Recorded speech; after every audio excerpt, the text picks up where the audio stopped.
और अब खबर एक ऐसे चक्रव्यूह के बारे में जिसमें लोग घुसते तो हैं मुनाफा कमाने के लिए, लेकिन अभिमन्यु की तरह अंदर फंस जाते हैं और घाटा उठाए बगैर वापस नहीं निकल पाते हैं। हम बात कर रहे हैं शेयर बाजार की। आजकल आप जिसे देखेंगे वो शेयर बाजार में निवेश की बात कर रहा है।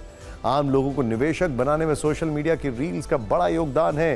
इन रील्स में आने वाले लोग ये कहते हैं कि सारे टारगेट हिट हो रहे हैं, पैसे की कोई कमी नहीं है, कोई काम धाम नहीं है। शेयर बाजार रोज उनके सपने पूरे कर रहा है, लेकिन ये इन रील्स का पूरा सच नहीं है। ऐसा हम क्यों कह रहे हैं, इसे समझने के लिए पहले एक रील देखिए, फिर आपको सेबी की एक नई रिपोर्ट के बारे में बताएंगे जो शेयर बाजार में पैसा लगाने वालों की आंखें खोल देगी। कोई ऐसी ट्रेडिंग स्ट्रेटेजी मिल जाए 10-20 करोड़ सीधा डीमैट अकाउंट में पड़े हैं, कोई काम धाम नहीं। सुबह को 9 बजे उठ रहे हैं, लैपटॉप पे बैठ रहे हैं, 1-2 बटन दबा रहे हैं, 3-4 इंडिकेटर लगा रहे हैं, कोई काम धाम नहीं। और पैसा इतना कमा रहे हैं, कोई कमी नहीं पड़ रही है, सारे टारगेट हिट हुए जा रहे हैं। और साल में 3 बार ITR भर रहे हैं और ब्रोकर सब पीछे पड़े हैं कि हमारे प्लेटफॉर्म पे ट्रेडिंग कर लो। टैक्स इतना भर रहे हैं कि इनकम टैक्स वाले लेने से मना कर रहे हैं, कोई काम धाम नहीं। और ट्रेडिंग करने बैठ रहे हैं तो ऑपरेटर डरे जा रहे हैं। न्यूज वाले दूसरा हर्षद मेहता बता रहे हैं, और भैया एडिटर नए नए गानों पे, फेमस गानों पे हमारी रीलें बना रहे हैं और खुद भी फेमस हो रहे हैं, हमें भी फेमस कर रहे हैं। उनके भी 10-20 हजार फॉलोअर बढ़े जा रहे हैं। तो क्या आप भी ऐसी खामखा वाली रील देखकर शेयर मार्केट से फटाफट पैसा कमाना चाहते हैं? शेयर मार्केट में निवेश करते हैं, शेयर खरीदते हैं और उसी दिन उसे बेचकर मुनाफा कमाने की इच्छा रखते हैं? तो थोड़ा रुकिए, क्योंकि शेयर मार्केट में इंट्राडे ट्रेडिंग, यानी जिस दिन शेयर खरीदा उसी दिन बेचने वाले 70% लोग घाटे में रहते हैं। और यह अनुमान नहीं है, बल्कि सेबी की नई स्टडी का फलसफा है। इसीलिए अगर आप ये काम करते हैं तो फिक्र की शेयर वाली गाइड देखिए, फिर तय कीजिए कि आपको क्या करना है। सेबी ने वित्त वर्ष 2023 के दौरान निवेशकों पर एक स्टडी की।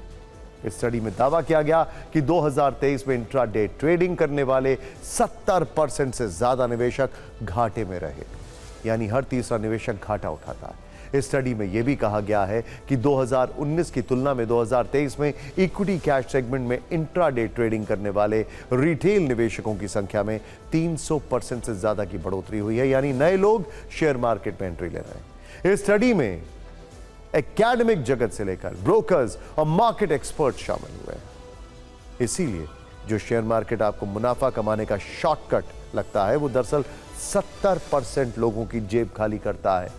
बावजूद इसके हकीकत यह है कि पिछले 5 वर्षों में शेयर बाजार में निवेश करने वालों की संख्या ने नया रिकॉर्ड बनाया। 2018-19 में देश में करीब 3.5 करोड़ से थोड़ा ज्यादा डीमैट अकाउंट थे। अब 2023-24 में यह करीब 5 गुना बढ़कर 15 करोड़ के ऊपर जा चुके हैं। 2019 में इंट्राडे ट्रेडर्स, यानी उस दिन शेयर खरीद कर बेचने वालों की संख्या 15 लाख के आसपास थी, जो कि आज करीब 2023 में 69 लाख हो गई है। 2019 में 30 वर्ष से कम उम्र के निवेशकों की संख्या 18% थी। 2023 में युवा ट्रेडर्स की संख्या 48% हो गई है। इक्विटी सेगमेंट में शेयर खरीदने बेचने वाले 3 निवेशकों में से 1 निवेशक इंट्राडे ट्रेडिंग करता है। सेबी का दावा है कि उनकी स्टडी से ट्रेडर्स जागरूक होंगे और बेहतर तरीके से निवेश कर पाएंगे। वैसे स्टडी में यह भी बातें हैं, जो निवेशक एक वर्ष में 500 से ज्यादा बार खरीदते बेचते हैं, उन्हें 80% ट्रेड में नुकसान हुआ है। Excuse me. घाटे में रहने वाले निवेशक ने फायदे में रहने वाले के मुकाबले ज्यादा ट्रेड किया है। घाटे में रहने वाले निवेशक ने घाटे का 57% ट्रेडिंग कॉस्ट, यानी ट्रेडिंग की अलग अलग फीस और चार्ज के रूप में खर्च किया है। मुनाफा कमाने वालों ने मुनाफे का केवल 19% ट्रेडिंग कॉस्ट के रूप में खर्च किया है। मतलब जो घाटा सह रहा है वो ज्यादा खर्च कर रहा है, और जो मुनाफा कमा रहा है उसकी ट्रेडिंग भी कम है और खर्च भी कम है। शेयर बाजार नियामक सेबी की ओर से ये जो रिपोर्ट आई है, ये बताती है कि इंट्राडे में ट्रेड करने वाले 10 में से 7 लोग ऐसे हैं जिनको नुकसान हुआ है।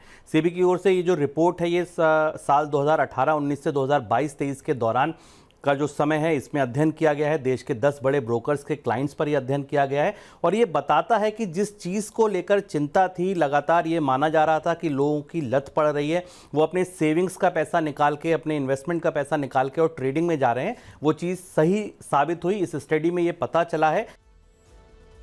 देखिए, एक बात को समझिए आप, वॉरेन बफे ने बड़ी अच्छी बात कही है। वॉरेन बफे, अब उनसे बड़ा इन्वेस्टर कौन हो सकता है?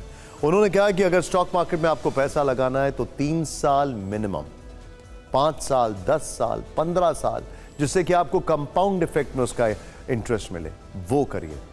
एकदम से स्टॉक मार्केट में रोज रोज अगर ट्रेडिंग करेंगे तो आप सिर्फ पैसा कमा रहे हैं ब्रोकरेज फर्म्स को। हालांकि सबके बीच एक सच यह भी है कि तमाम घाटों के बीच जनवरी 2024 में 46.8 लाख नए डीमैट अकाउंट खुले हैं। वैसे पिछले वर्ष भी सेबी ने इसी तरह की एक स्टडी की थी जिसमें देखा गया था कि 10 में से 9 रिटेल निवेशक जो F&O सेगमेंट में निवेश करते हैं उन्हें घाटा हो रहा है। इस स्टडी में सामने आया था कि 90% एक्टिव निवेशक को इस दौरान औसतन 1.25 लाख रुपए का नुकसान हुआ है।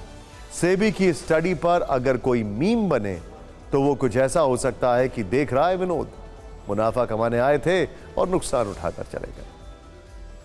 शेयर बाजार पर फिक्र की गाइड आपको यह समझाने के लिए थी कि बाजार दूर से जरूर सुनहरा लगता है लेकिन उतना सुनहरा है नहीं।